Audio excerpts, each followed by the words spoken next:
Hello everybody, and welcome back to another one of our Pokemon Scarlet and Violet Tera Raid builds. This episode is actually a little bit different than our previous ones in the sense that there's actually three 7-star Tera Raids coming pretty soon to Pokemon Scarlet and Violet, and I've made a few sets for each of them. Unfortunately, I didn't do 6 for each of them like I normally do because that'd be 18 different builds and that would take a bunch of time that I currently don't have. So I just did 2 for each, but I think that should work fine. These are kind of short 7-star Tera Raids anyway. They're only lasting about a week each. So make sure to get in there and take out this Pokemon before it leaves. And these sets should definitely help you do that. Our first Pokemon, as you can definitely see on screen at this point, is the 7-star Venusaur. Venusaur is actually one of my favorite Pokemon, or more specifically Bulbasaur. It's my favorite, my top one. So I'm very excited to see this in 7-star Tera Raids, and definitely even more excited to catch one with the mightiest mark of my own. Venusaur, of course, is the Grass and Poison type normally, although its Tera type is going to be changing it to the Ground type, which is a little interesting, but whatever, I'll take it. Its abilities are Overgrow and Chlorophyll. I'm more expecting to see Chlorophyll than Overgrow, and when we get to its actual moves, you'll see why. And speaking of, let's get right over to the moves. I definitely can see it running a Solar Beam Sunny Day strategy, especially with that Chlorophyll. Setting up Sunny Day turn 0 before you get to move will obviously give Venusaur a big speed boost with that Chlorophyll, and also let it fire off turn 1 Solar Beams, which can deal devastating damage to you and your team. So you got to keep that in mind while building these Pokemon. And I certainly did. Next, you got Sludge Bomb, basically a Venusaur staple, as well as Earth Power. I definitely see it running this, as of course it is the Ground Air type, and Earth Power is a great Ground type move that uses Venusaur's very, very nice special attack. Its attack is actually moderately comparable as well, but I definitely expect this to run a special set, especially with that Solar Beam Sunny Day set. Weather Ball also complements Sunny Day very well, giving it a fire type stab move to take down those ice and grass types you might have brought to beat it. Of course, we also have Sleep Powder and Poison Powder, two Venusaur staples that are going to be a little annoying if we see them in there, but we'll work with it. And then Venoshock or Venoshock to counteract with that Poison Powder, or even Toxic, I could see it running as well. I probably should have put Toxic up there. That's all right. Poison Powder is Venusaur's like big old move, so I'd recommend probably looking out for Toxic. Although I think that's technically a TM move for Venusaur. I'm not actually even sure if he gets it anymore, so maybe just expect Poison Powder. Next, I could also see him running Amnesia and Energy Ball as as a grass type move, and then Amnesia, of course, to boost its special defense. It also does get Giga Drain, which is worthwhile to mention, but I don't really think it's going to run that. Most Tera Raid bosses don't really. Of course, as the ground type, this Venusaur is going to be weak to ice, grass, and water Pokemon, and it's going to be running from February 28th to March 5th only, so make sure to get in there and grab this Venusaur before it disappears from Tera Raids. Moving on to our next 7-star Tera Pokemon that's going to be in Raid shortly after, of course, is Blastoise. Its original type, of course, is Water type. Its Tera type is going to be Steel, so we're going to be fighting a Steel type Blastoise, which is pretty cool. It kind of matches with the little cannons on its back, gives it more of an artillery vibe. Of course, Blastoise's abilities are Torrent and Rain Dish. A little tough what it's going to run here. I could probably see Rain Dish, just because it's kind of more useful than Torrent in this situation. When it comes to moves, it's definitely going to run Hydro Pump. That's like a Blastoise signature move. Focus Blast would be a good one too, as well as Flash Cannon to get that Steel Stab from that Tera type. Rain Dance, of course, would power up its Water type moves and activate that Rain Dish ability that's running it. I could also see it running Shell Smash and turn 1 pressing that and then immediately killing Stat Debuff just so it gets the positives of Shell Smash. Of course, Shell Smash is a pretty spot-on move for Blastoise. It fits its themes very well, so I definitely can expect to see that. Blizzard might be on there for good coverage, take down those ground types you'd use otherwise. Iron Defense, of course, to boost its defense stats, because Blastoise is a big turtle, and then Zen Headbutt might be on there for coverage options to take down those fighting types. Ice Beam and Rock Slide are other moves it might run, although I'm not really expecting to see them too much. Of course, as a Steel type, Blastoise is going to be weak to fighting, ground, and fire Pokemon, and Blastoise is going to be in raids from March 6th to March 12th. So directly after Venusaur, and right before our third Pokemon, which is actually a rerun of a very, very old 7-star Tera Raid, that being Charizard. Of course, we've seen Charizard before, so we know exactly what its set's going to be, and we know what works against it, so this is actually going to be a very easy one to build for. Charizard normally is Fire and Flying type, although its Tera type is going to be making it Dragon type, so it's finally getting that Dragon typing that it lost ever since its Mega Evolution was removed from the main series games. Of course, Charizard's going to be running Solar Power. That's what it ran last time, and so it's going to run this time, so it gets a nice little special attack boost in the sun, so definitely be careful with that.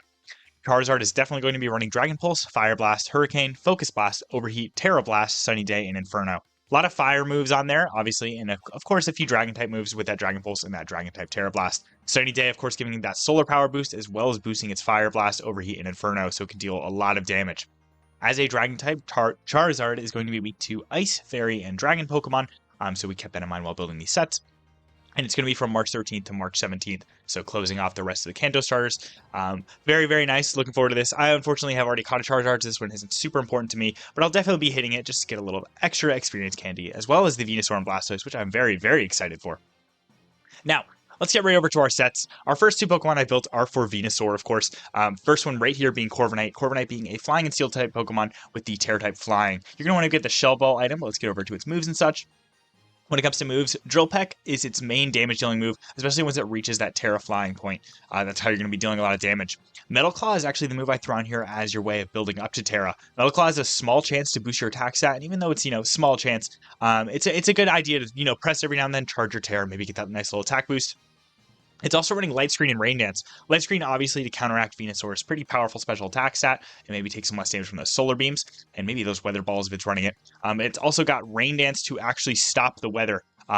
If this Venusaur really does set up Sunny Day, Rain Dance is going to work very well, because then his Solar Beams will charge twice, or take 2 turns to charge. He won't get that chloroform he won't get that chloroform boost. No, that chlorophyll boost. And he also, his Weather Ball will be Water type instead of Fire type, which will help this Corviknight out a lot.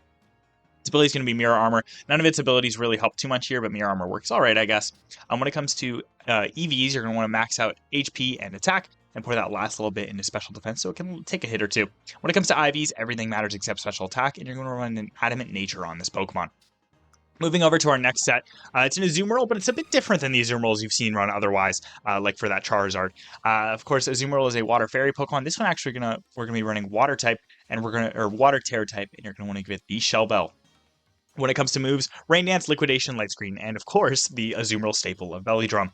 When it comes to stats, max out HP and attack, put Adamant on its nature, and then everything matters except special attack when it comes to IVs. Sap Sipper is what makes this Azumarill different here, as well as Liquidation instead of Play Rough being its main damage dealing move. When you send this out against the Venusaur, it might throw a Sludge Bomb, which can deal quite a bit of damage, but that's why you got Light Screen on there to build that up. And then, of course, Sap Sipper makes it so when you get hit by a Grass type move, you don't take damage, and you actually get a nice little attack boost. So I'd recommend setting up a Light Screen turn 1, just in case it throws up a Sludge Bomb, and if it doesn't and throws like a Solar Beam instead, you'll actually be getting a nice little attack boost, so you might not have to press that Belly Drum if you want to play a little safe. Of course, you can also press Rain Dance so that it's not getting that speed boost or those one-turn Solar Beams, which will be very, very useful to you and your team. Light Screen, of course, is a very, very good move. That's why it's on both Corviknight and Azumarill against Venusaur, because obviously having that special attack damage is huge against such a Pokemon like Venusaur. This is a bit of a different Azumarill set, but Azumarill is a very common raid Pokemon, so you might just have to augment one you've already made a little bit, but that's all right. Azumarill is a pretty easy to get Pokemon otherwise. Moving on to our next set, this one is actually for the Blastoise, so we're switching from Venusaur to Blastoise now, so if you're looking for that, here it is. Our first Pokemon here is going to be Clodsire. Clodsire is normally a Poison and Ground Pokemon, and you're going to want to run Tera Ground on it. Its hull damage is going to be the Expert Belt, which slightly boosts by, I believe, 1.2 times the effect of its super effective damage, and against that Steel-type Blastoise, Clodsire is only going to be dealing super effective damage, as you can see here. We've got Amnesia as one of its moves, just to give it a nice little special defense boost, just in case. We've got Earthquake, which is your main damage-dealing move, Mud Slap, which is how you're going to build Tera to maybe get that accuracy drop, which will be real nice to make it so this Hydro Pumps don't hit as often. And then we also got Haze on it, just in case Blastoise starts, messing with your stats or its stats at all. Haze will be a good option to fight against that. Of course, Clodsire's main deal in this Tera Raid build is going to be its ability Water Absorb. Normally, Clodsire would be weak to water types, but assuming that the abilities haven't been erased, your Clodsire will take no damage and instead heal from those water moves, which is very nice. When it comes to stats, you're going to want to max out HP and special defense just to make sure you live quite a few hits. This Clodsire is mostly made for just kind of like mud slapping away, dealing a little bit of damage here and there. You're going to put the last bit into special attack, physical attack. Make sure to do physical attack. Your mud slaps don't really matter as much as your earthquakes, but and then everything matters except special attack when it comes to IVs. This is mostly just like a longevity Clodsire. You want to start pressing your cheers. You want to start lowering the accuracies. It's not really meant to deal a whole lot of damage, but it is a pretty good core to build your Tera Raid team around. It's a Pokemon that you can pretty consistently expect to live through those Blastoise's attacks. Next is actually a very similar Pokemon, that being Gastrodon. Gastrodon, of course, being water and ground type. It's going to have the Tera type of ground, and you're going to want to give it the Expert Volt as well. Clodsire and Gastrodon are actually incredibly similar. The only main differences being that Clodsire actually is more defensive, or I should say especially defensive, while Gastrodon, of course, is more offensive. So it's really up to personal preference which one you choose. Of course, Gastrodon's going to be running Recover, which is a slight difference. You don't want to run that Haze. And then Earth Power and Mud Slap. Earth Power instead of Earthquake, of course, because Gastrodon is more of a special attacker. Mud Slap for the same reason, to build your Tera and maybe get that accuracy drop. And then Amnesia to build up your special defense a little if you're not taking as many hits as you'd like to. Gastrodon's main draw in this Tera Raid set is its Storm Drain ability. So when you get hit by a water type move, you won't heal, but you'll get a nice little special attack boost, and those Earth Powers will start dealing a little more damage. When it comes to EVs, you want to put 252 into HP. You're going to want to put 160 into special defense and 96 into special attack. You're going to want to run Modest Nature on this, which I didn't recommend, or I didn't mention for Clodsire. I believe you want to run, let me pull up my notes here. You want to run plus special defense and minus special attack, which I think is Careful, if I'm remembering correctly. Let me check. Yeah, Careful. But again, with Gastrodon, you're going to run Modest, do that little bit of extra damage, because Gastrodon can live pretty well. Of course, you know, this, again, isn't a Pokemon really meant for sweeping that, what's it called?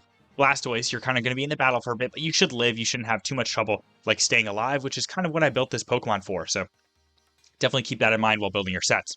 Moving on to our next Pokemon, we're switching over to the Charizard side. And of course, you've probably seen some of these builds before, because Charizard was around a little bit ago, but our first one here being Doxbun. Doxbun is mainly a support Pokemon in these Tera Raids against Charizard. You're going to give it the Fairy Feather, and that matches its type and Tera type, both being Fairy as well. Doxbun's moves are Draining Kiss, Snarl, Misty Terrain, and Helping Hand. Draining Kiss is going to be your main damage dealing move. Getting a little bit of HP back while doing quite a bit of damage is definitely very, very useful. Snarl is how you're going to want to, nerf that Charizard. You're going to want to nuke its special attack into the ground with those Snarls so it's not doing damage to you or your teammates. Misty Terrain, it's alright. It lowers Dragon type damage, so Charizard won't be doing as much of those Tera Blast or Dragon Pulse. And it also, powers up your Draining Kisses, which is nice. Helping Hand, of course, if you've noticed your teammates are starting to do a lot of damage, it's good to press that Helping Hand. Don't be selfish with that damage. Don't be pressing Draining Kiss when you don't need to. When it comes to stats, you're going to max out HP and special defense. You're going to want to put a up special defense minus attack nature, which I think is Calm. Let me check that. Yes, Calm. And of course, Doxbun's signature ability, Well-Baked Body, means it doesn't take damage from fire types and boosts its defense, which is very, very nice, of course, against the Charizard. So definitely don't expect to take any damage from those fire moves. This Doxbun's mainly meant for keeping your team alive. You're going to be pressing those cheers, those snarls, those helping hands to make sure everyone's nice and healthy and dealing quite a bit of damage. This Doxbun, I'm actually very excited to use this set. I didn't get to use him last time Charizard was around, and that's because I was using this next Pokemon, which is the infamous Azumarill, the Charizard killer. This Azumarill is normally, or all Azumarill are normally Water Fairy type. You're going to run Fairy Tera on this and give it the Shell Bell held item. When it comes to stats, you're going to max out HP and attack. Everything matters except special attack when it comes to IVs, and you're going to give it the Adamant Nature. Its ability, of course, is going to be Huge Power, which doubles this Pokemon's attack stat, which is going to bring it up to an astronomical level. And then, of course, the mainstay in Azumarill moves, Play Rough. Play Rough is its big damage dealing move. You also got Ice Punch and Liquidation all there, although they don't really do anything. You're just going to be pressing Play Rough. And then, of course, that Belly Drum button that makes Azumarill work so well in all these Tera Raids, especially against this Charizard. This is definitely going to be the way to kill Charizard. Just get a few Doxbuns to make sure it's not doing a lot of damage with that. With those moves, you can press Snarl to make sure its special attack is nice and low, and then Azumarills can just wreak havoc. And with that being said, that's the last of our builds for these 7-star Tera Pokemon. Again, 2 for each, so you got Charizard has Azumarill and Doxbun, Blastoise has Gastrodon and Clodsire, and then, of course, Venusaur has another Azumarill, but with Sap Sipper, and then Corviknight. These sets should work pretty well for taking down these 7-star Tera Raid Pokemon that are going to be coming rapid fire. And again, keep in mind that they're only around for about a week each, so you got to be kind of on top of taking them down. And these sets should definitely help you do that. So if you're looking forward to these Tera Raids, make sure to press that like button. And let me know if these sets helped you out taking down these Pokemon and getting you one with the Mightiest Mark. I know I'm looking forward to that, so I know you guys are too. And again, thank you guys so much for watching, and have a good day.